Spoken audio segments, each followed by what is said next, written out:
Praise the Lord. Mic tests.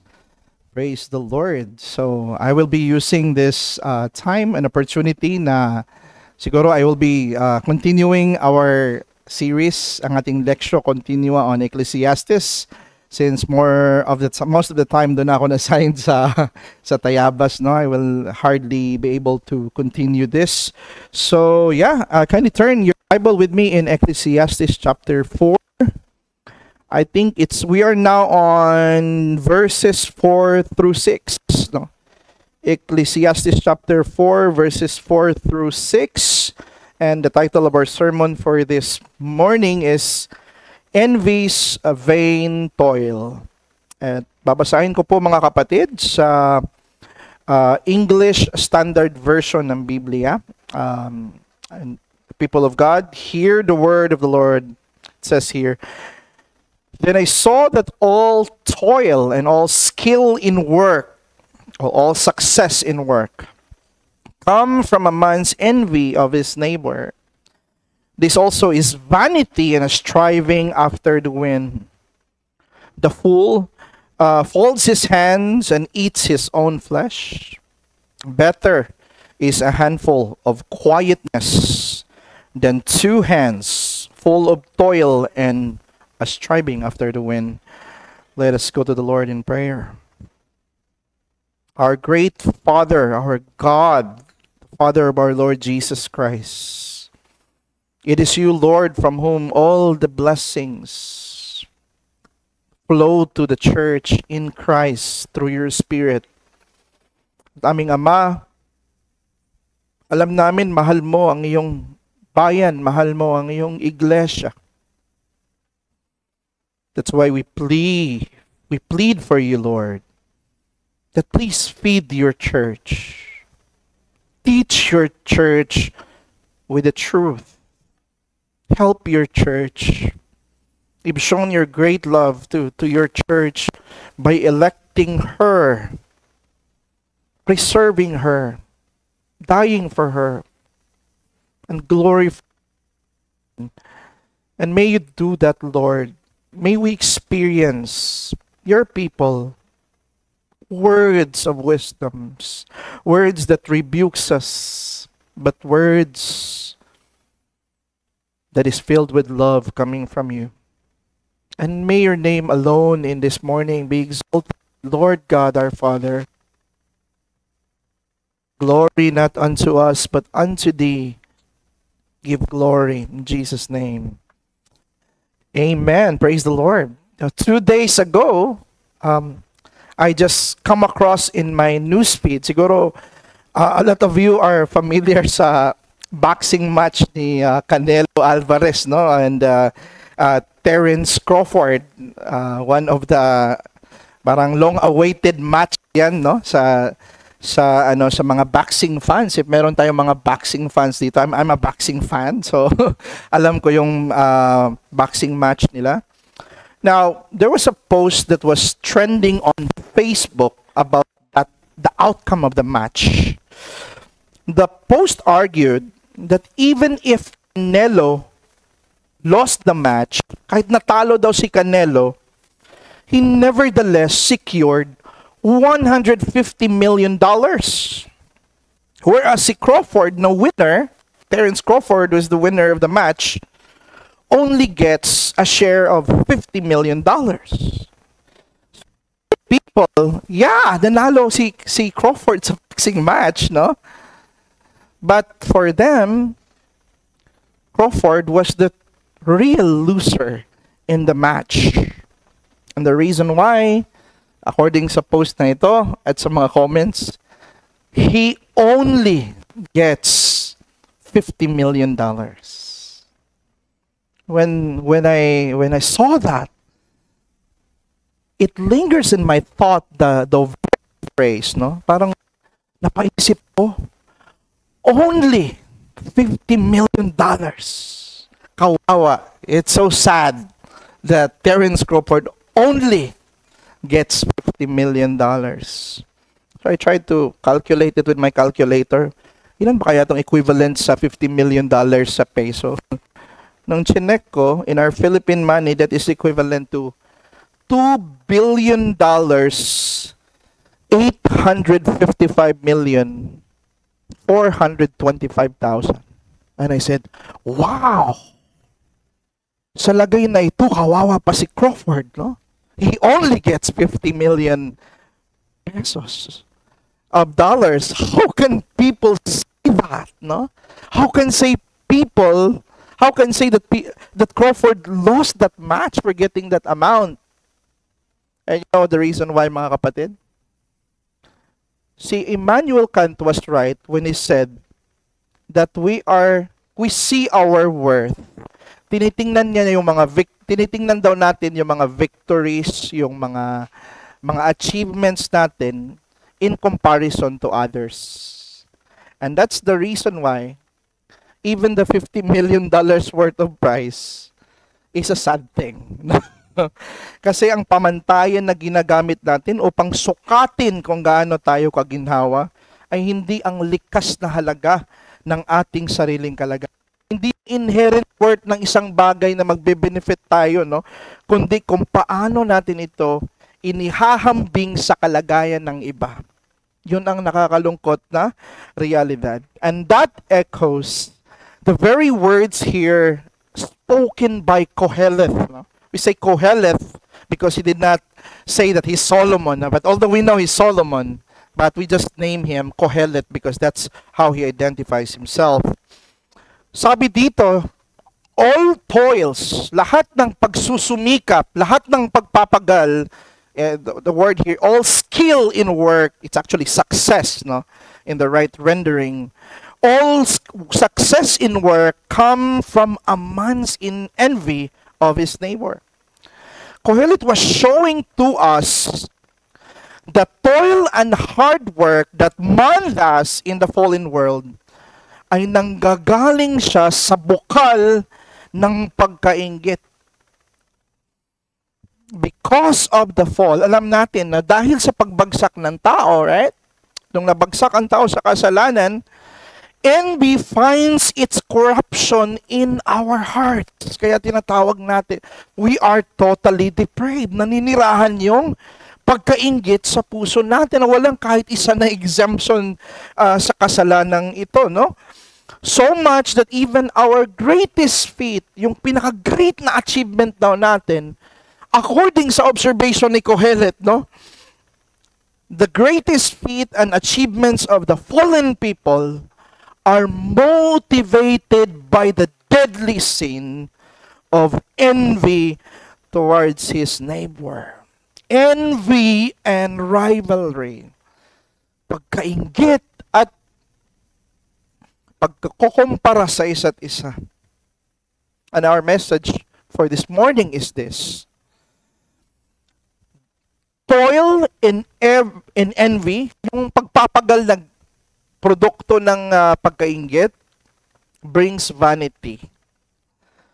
Life in contentment brings tranquility. Sa Tagalog, ang pagpapagal at pagsisikap buhat sa inggit ay nauuwi sa walang saysay. Pamumuhay ng kontento, dulot ay kapayapaan sa buhay. In the foregoing passages, nung titingnan natin yung mga previous passages dito, because we've done our series in this book of Ecclesiastes, we'll learn na walang masama sa pagsisikap at pagpapagal sa mga na ma-achieve natin ang mga bagay-bagay, right? Man is to enjoy his toil. Sabi dito sa book of Ecclesiastes, especially on 2:24 and chapter 3 verse 13, no? That even if vanity pa din itong mga achievements na makukuha natin sa ating pagtatrabaho, they are still God's gift for man. Gift pa din ito ng Diyos para sa atin, no? But Kohelet demonstrated also in the previous chapters na itong mga produkto ng ating mga achievements, itong mga success natin dito sa mundo, itong pagpapagal natin, wala itong lasting gain na ating makukuha. wala tayong matatamong lasting gain dito, no? Ang ating pagtatrabaho at pagsusumikap. Makikita natin yan sa Ecclesiastes 1:3, which is a summary of all things, no? Na ang pagtoil, ang iyong pagtatrabaho at yung mga bunga ng iyong pagsisikap dito sa mundo, in the fallen world, are all vanity. Ito'y parang you're just chasing after the wind, mga kapatid, no? Pinakita din ni Kohelet na ang reason kung bakit vanity ito, walang saysay or temporary in its significance, since ang tao ay mamatay. Mamamatay ang tao, no? One generation pass, another generation comes another, no? Yan yung argument niya, Ecclesiastes 1:3 and 4. Vanity ang ating pagsusumikap since hindi natin ito ultimately and perfectly and exhaustively mapapakinabangan. Sinabi niya din sa Ecclesiastes 2:18 and Ecclesiastes 2:21, sabi ni Kohelet, no, yung mga relatives mo, once you die, those people who are not toiling for what you for your riches, they are the ones who enjoy it. Hindi mo talaga ito purely mai-enjoy perfectly and altogether. And that's why he says na ang produkto ng ating mga effort, even itong mga pagpapagal natin dito, gift ito ng Panginoon, walang masama, no? Pero wag natin itong gawing himlayan, no? Na parang ultimate hope natin ito kasi hindi ito magbibigay sa iyo ng lasting gain. And here in our main passage, no, mapapansin natin sa Ecclesiastes na tapos na siyang mag-explain about, he was done talking about toiling and hardworking, pero mapapansin mo sa following chapters, babalik siya ulit doon, no? Because what he's trying to do is that he's going to expand all the more his argument na itong all these labors and toils that you are doing here are all vanity. Para lang siyang bula, no? That appears a little time and it vanishes away. Then look at here in verse 4, in our first verse. All right? So, it's, according to Kohelet here, sabi niya, then I saw, as what we've done investigating here, no? Si Kohelet ay nag-iimbestiga. Sinusuri ang fallen world na ito. Sabi niya, then I saw that all toil and all skill in work streams from or nanggagaling siya sa pagkainggit ng tao sa kanyang kapwa. This also is vanity and striving after the wind. So let's do a word study first, no? Kasi ang original nito, mga kapatid, is hindi ito Tagalog or English ang Bible. It comes from the Hebrew. Now, itong word na toil sa Hebrew word is amal, no? It's amal, which means nakakapagod na trabaho. It's just not merely work, no? Ito yung trabaho na draining, no? Masyadong draining. A work that saps your energy and vitality. In other words, pagiging workaholic, no? Or pag-spend most of his time working and working because he's trying to gain something. At in fact, nangyayari yan sa atin, no? If there's a thing na gusto nating ma-achieve, nagtatrabaho talaga tayo ng todo dyan, no? Para ma-achieve natin yung isang bagay, no? Whereas ang salitang skill, it is keshron, which means success or advantage. Apat na book, word study ang tinitingnan ko dito na dictionary, mga kapatid, sa keshron. They are all united na yung ibig sabihin nito, tagumpay or success or advantage. That's why in the Legacy Standard Bible, na isa sa pinaka-updated ngayon na version, no, they rendered correctly as success. So, all hard work and hard labor and success, no? Yan yung ibig sabihin. Lahat ng pagpapagal sa trabaho at lahat ng tagumpay na nakakamit dito ay nagmumula. This is a very generalized statement coming from Kohelet, no? Pero mga kapatid, we may try to disagree with Kohelet, pero sabi sa Ecclesiastes 12, these very words that Kohelet spoke comes from God Himself. It is an inspired word of God. So that's why we have to believe this. We have to believe His observation.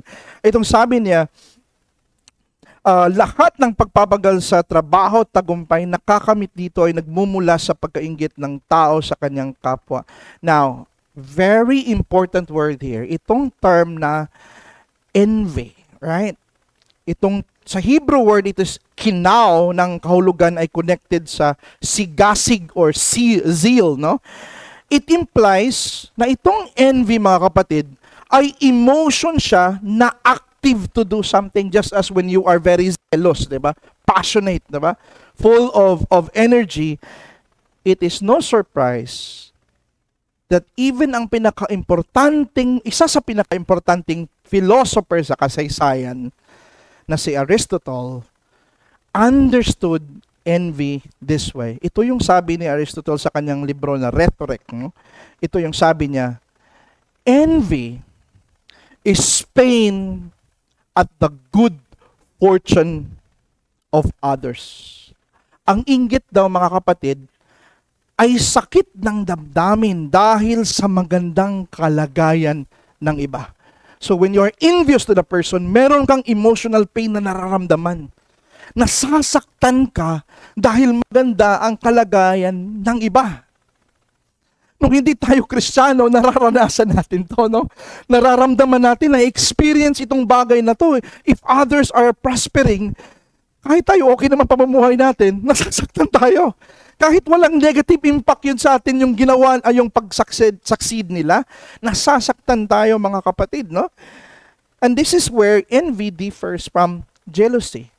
Ito yung kaibahan ng envy sa jealousy. Kasi ang envy, emotional pain itong pagkainggit, mga kapatid, na nararamdaman ng isang tao dahil sa tinataglay ng iba na wala siya.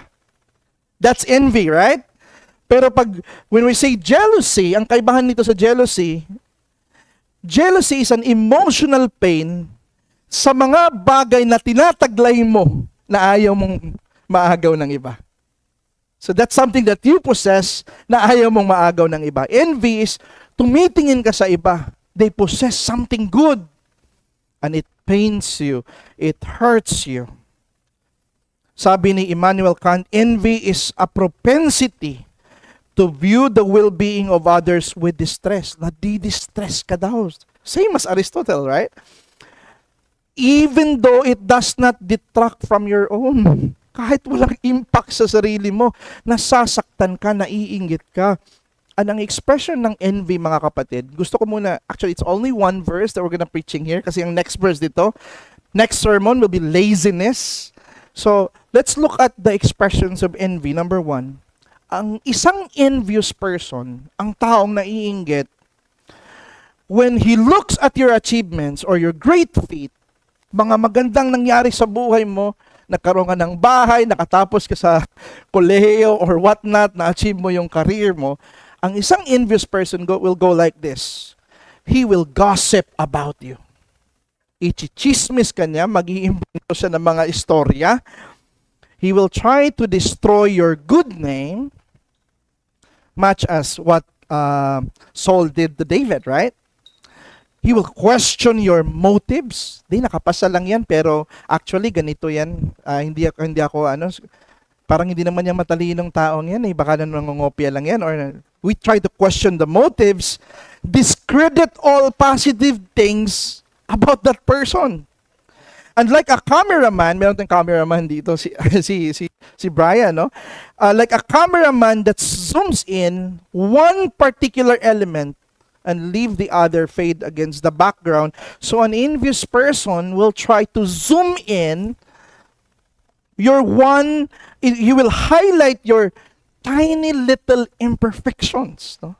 May inggit sa yung tao, ang ginagawa niya, i-highlight niya yung tiny little imperfections mo, and all your excellence and all the good things that you do will fade against the background. He will discredit all of that, no? And guess what? All of us, sadly, may inggit sa puso natin. Kahit believer ka na, yung inggit nandyan pa rin sa puso mo na kailangan mo pa ding i-mortify. But if you mortified envy, that's praise the Lord. May ginawa ang Diyos sa buhay mo, and that's a great grace from God. Pero even tayo, nag-i-indwell pa din ito, minomortify pa din natin itong mga kasalanan na ito, no? May nabubulok pa din dito sa diwa natin. Dahil sa pagbagsak ni Adan at dahil nabubuhay tayo na may sinful nature, living in a sinful world, so therefore, we are susceptible of this kind of sin. But praise God when we become a Christian. Itong kasalanan na ito, hindi ito nagtitake root, no? Kasi minomortify ito through the Spirit by attending to the means of grace, the listening of God's Word, and partaking of the sacrament. And case in point here, mga kapatid, no, about this envy, have you observed Cain? He was offering something to God, no? In Genesis 4:4-6. Si Abel, he brought the firstborn of his flock and the fat portions, and the Lord had regard for Abel's person and his offering. But for Cain, he brought an offering. God was not that pleased with his offering. So if Cain has no envy in his heart, I will do better next time. I will present an offering that will be pleasing to him. That's the thing that he's going to do. But because there's an envy in his heart, he was pleased, the Lord was pleased with his offering. I cannot withstand with that. No? And therefore, ang ginawa ni Cain, he's slain his own brother because of envy. And be not like Cain of the evil one, sabi ng 1 John, who has slain his own brother because of envy. And I cannot fault sa ibang mga theologian who says that envy is also a form of murder. And even Jesus, what fault can you see in the life of Christ? What fault can you see in him? There's nothing. But what Pilate observed in Mark 15:10, this is how Pilate observes, according to Mark 15:10, for he perceived that it was out of envy that the chief priests had delivered them up. Now, even yung pagpapako sa cross ng Panginoong Jesus, it was motivated by the envy, pagkainggit ng mga chief priests kay Christ, because he saw Christ healing people from their sicknesses. He's doing miracles.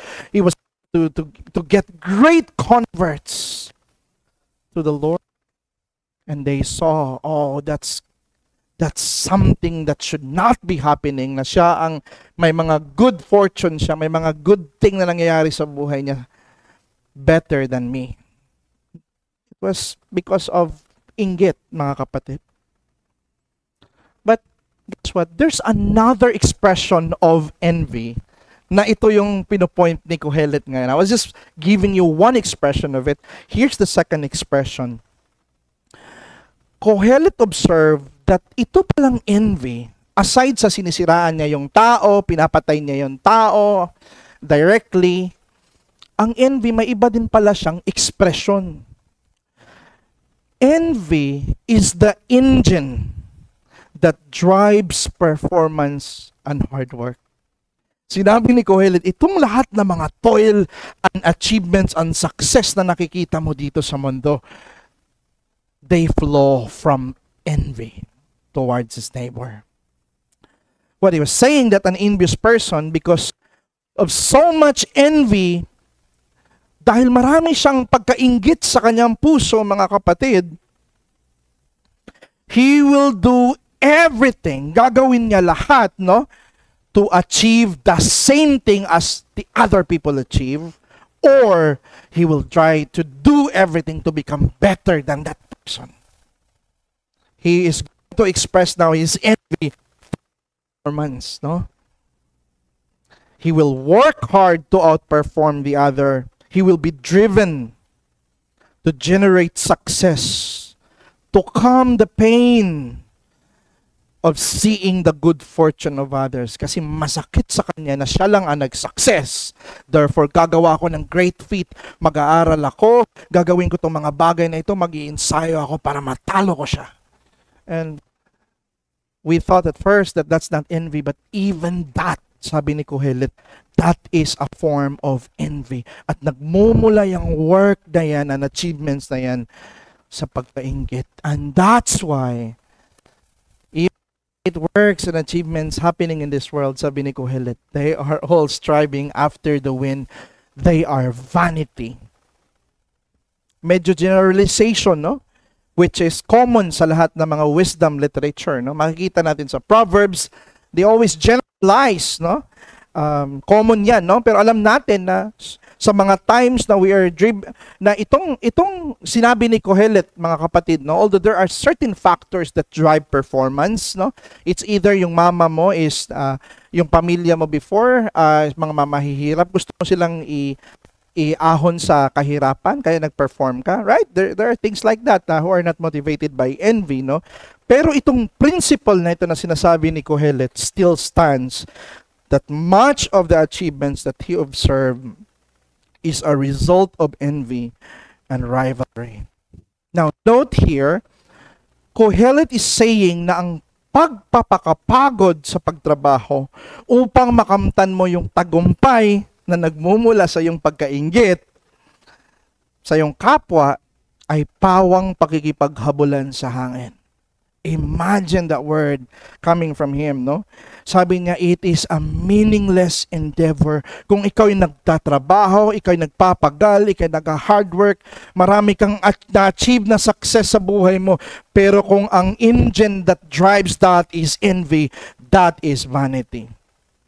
It is a meaningless endeavor. Wala itong saysay, foolishness, because brothers and sisters, whatever thing you do with envy, if may halong inggit, it will destroy you. In Proverbs 14:13, no wonder the Lord says, the writer of Proverbs says here, a heart at peace gives life to the body, but envy rots the bones, no? So oftentimes, itong envy pala o itong pagkainggit, mga kapatid, akala lang natin na naiinggit ka sa isang tao, but may impact ito sa iyo kung ikaw, if you are that person, if you're struggling with that sin of envy, it tends to undervalue your achievement. Maganda na yung na-achieve mo, ang laki na nang na-achieve mo, but since ang batayan ng iyong worth is yung pagtingin mo sa kapwa, then you're going to undervalue your achievement. Mamaliitin mo na ang iyong mga success because you're making the achievement of others the standard of your success. Ginagawa mo ng pamantayan ang tagumpay ng iba. Kaya nakakalungkot, no, kung may envy sa puso, kasi hindi ka maging masaya. You will become restless and restless, striving after the wind. So ano nangyari kay Saul? Maybe all of you are familiar about Saul and David, right? Nung sa Samuel 18 verse 7 to 9, the woman sang to another as they celebrated. Anong sabi ng mga women? Saul has struck down his thousands. And they said, and David his 10,000s. Nung narinig ni Saul, I struck down thousands. David, 10,000s. In verse 8, and Saul was very angry, and the saying displeased him. He said, they have ascribed to David 10,000s, and to me they have ascribed thousands. And Saul eyed David. From that day on, minamanmanan na niya si David and is trying to kill David because of envy. Is it not enough to say, praise the Lord, David had slain more than me and I've slain too. We've defeated the enemy together. Praise God, right? But because may envy sa puso niya, those wonderful victories, even his own, hindi na niya na-appreciate. Kasi kinukumpara niya yung kanyang achievements sa achievements ng iba. Comparing yourselves with one another, says Paul, right? Compare yourselves in the Holy Scriptures. Envy destroys even our works and achievement. And this will lead to further damage. Laziness in verse 5. But of course, I will not preempt my next sermon on laziness, no? That will be for the next one. So let's leave it is. Point is, brothers and sisters, this is the point that I'm trying to get across. God did not design us to excel through rivalry and envy. Hindi po yun yung disenyo ng Diyos para sa atin na tayo ay mag-i-excel through rivalry and envy, but through love and humility. If you're going to look at the passages of the Bible, yan yung gusto ng Panginoon, na mag-excel tayo sa mga ginagawa natin through love and humility. Romans 12:10, love one another. Mahalin nyo ang isa't isa with brotherly affections. Outdo one another in showing honor. Do you see that? Hebrews 10:24, and let us consider those to stir up one another to love and works towards one another. Philippians 2:3-4, do nothing from selfish ambition or conceit, but in humility count others more significant than you. You see that? Love and humility. If you're going to go to the New Testament and see what God wants us to be and to do. And something to think about here, mga kapatid, is that if, for example, yung pagkainggit, if envy, siya yung engine of all your pursuit, no, for success. Sabi di ba ng Bible, you're simply trying to catch the wind in the hope that you've catch it, but as soon as you see it, it just went away, right? You will be frustrated because there will always be people who are better than you.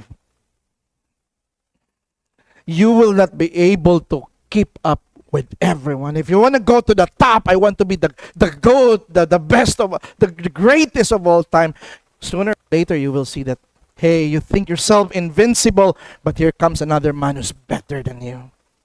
Mapapagod ka, and there will always and always be better than you. Everyone thinks they're invincible or great or the number one until a better man comes to prove them wrong. Ang challenge sa atin, mga kapatid, this is relevant to us. We all have envy. We may not let other people see it, but we have this, no? But the Spirit was working in our lives. This is the value of the gospel. Kasi pinadala niya yung kanyang banal na Espiritu to dwell in us. Therefore, ang challenge sa atin is grow in love and humility. In-encourage tayo na lalago tayo sa love, sa pagmamahalan and humility. And this is the effective antidote sa pagkainggit, mga kapatid. Ito yung lunas sa pagkainggit, because once you grow in love, once mag-grow ka na sa pagmamahal mo sa iyong kapwa, you will not think evil of that person. Their victory in life, yung mga success nila, mga great feats, will be your happiness and will be your joy. You will celebrate with them because you're happy that they are happy. You're happy that they are successful. You will consider their success as your success. Ang nag-aalab na pag-ibig pa rin sa kapwa, ang siyang naglulusaw sa bawat inggit na nananahan sa ating puso. And who can provide this for us? Ang Ebanghelyo. Ang gospel ang kayang magbigay sa atin nito sa ating puso. Ang banal na Espiritu, ito'y kanyang pagkilos.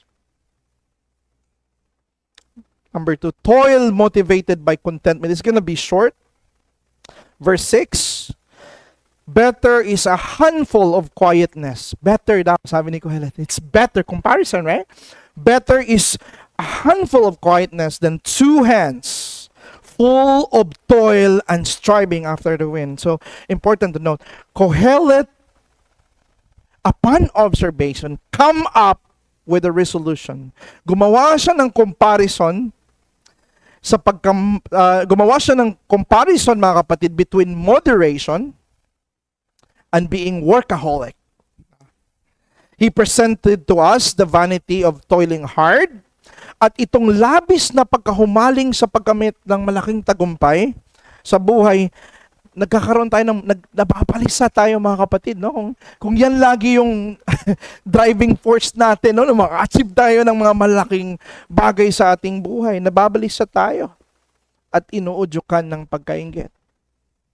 And earlier, pinakita ni Kohelet na in this fallen world, ang pagiging workaholic, yung halos buong buhay mo, na spend mo na sa pagtatrabaho, ay tila naghahabol tayo sa hangin. Nakakalimutan mo na yung mga mahalagang bagay sa buhay mo. Your family. Even the time to enjoy your food, your church life, your life. We forget that these things that we're working hard does not give us lasting gain. Pinakita niya sa atin ngayon na mas better pa kaysa pagkaroon ng ganitong mga success. Yung kahit simple, in other words, kontento. Kahit maliit na blessing, maliit na success. Kung meron man tayong rest sa ating peace of mind sa ating puso. Yes, God wants us to find our peace of mind and contentment in Him as we undertake our work and responsibilities. Yes, you work. Be excellent, right? But when you work, huwag mong tanggalin yung peace of mind and contentment na nasa puso mo. Hindi yun pwedeng i-barter, mga kapatid. The greatness of other people, maging ang kadakilaan ng ating earthly victories, hindi natin pwedeng gawing himlayan ng ating kaluluwa. God and God alone must be our resting place. Si Asaph, in Psalm 73, you're familiar with Asaph, right?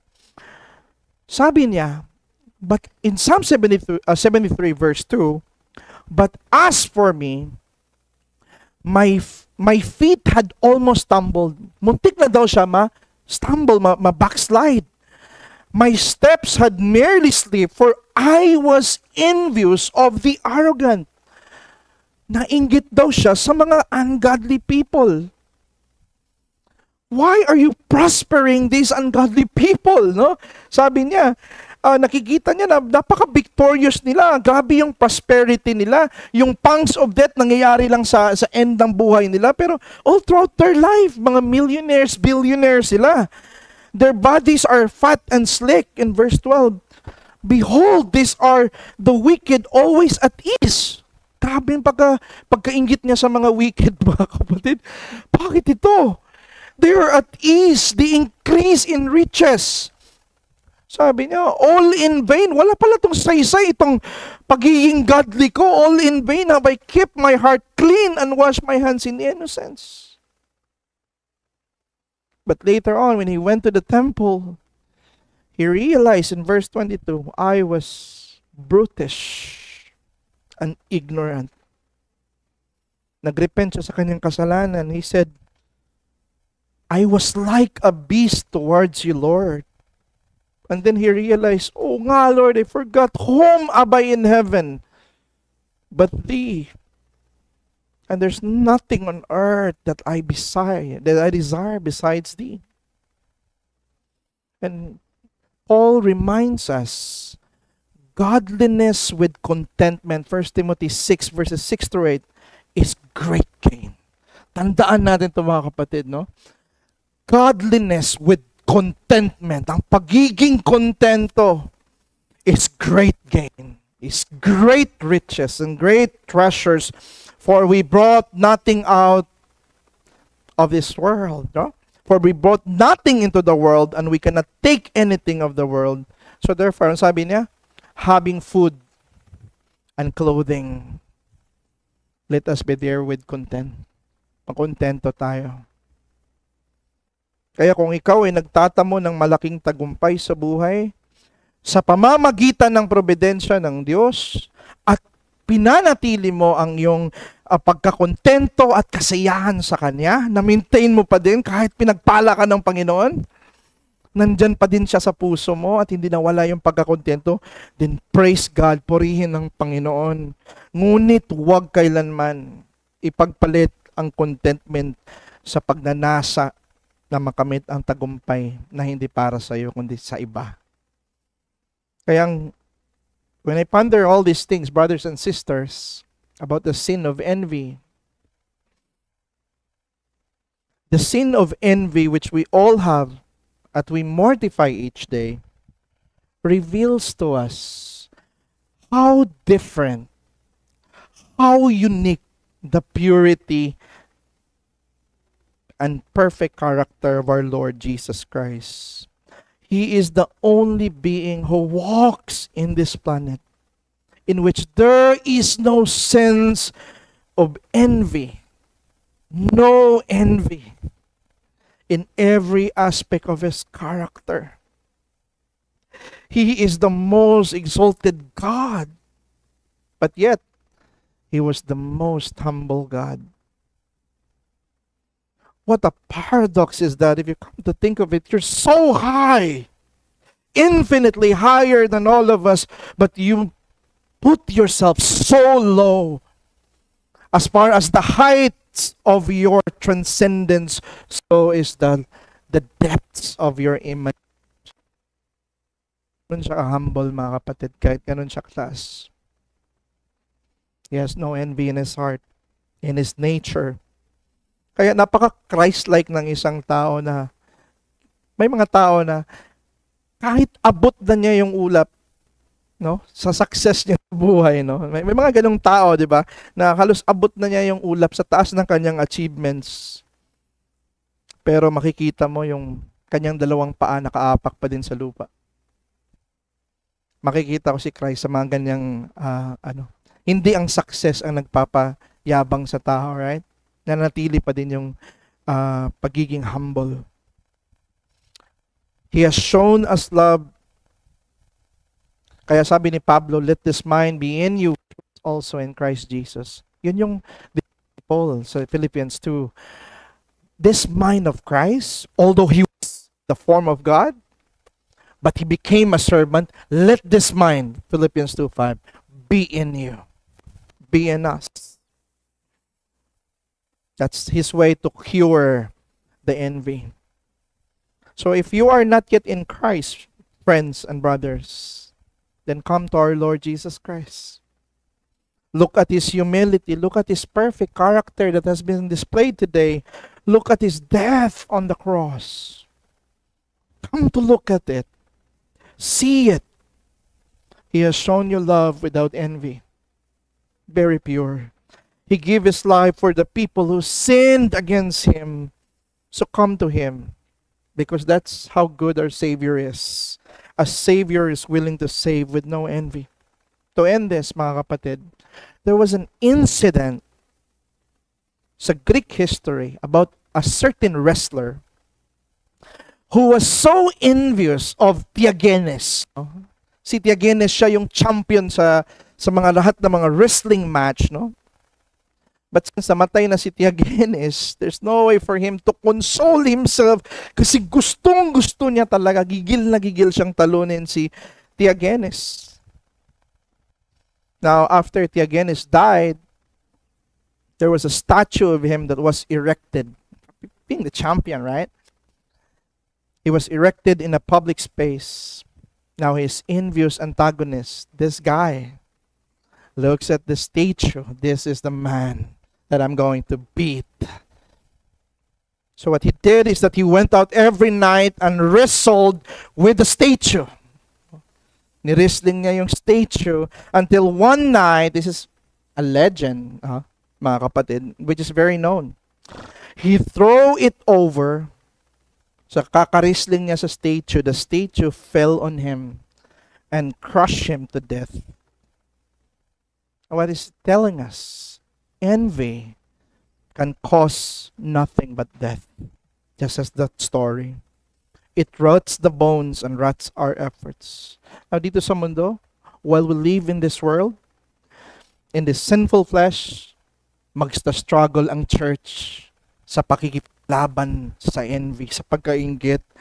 It will be a sin that we are going to continue to mortify and fight.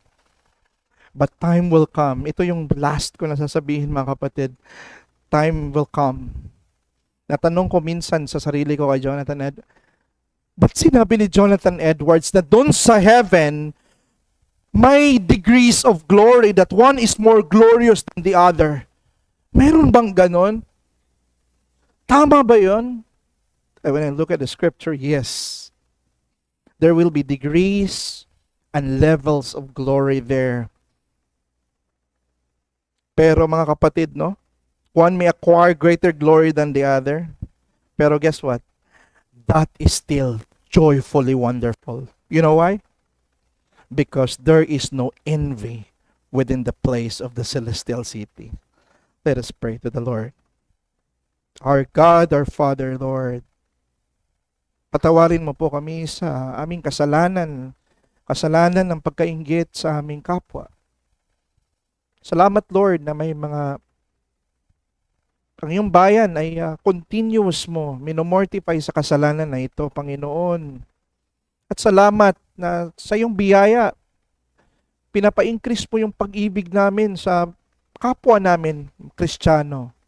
At ito, Lord, naging antidote, naging help ito sa amin upang ma-mortify namin itong kasalanan.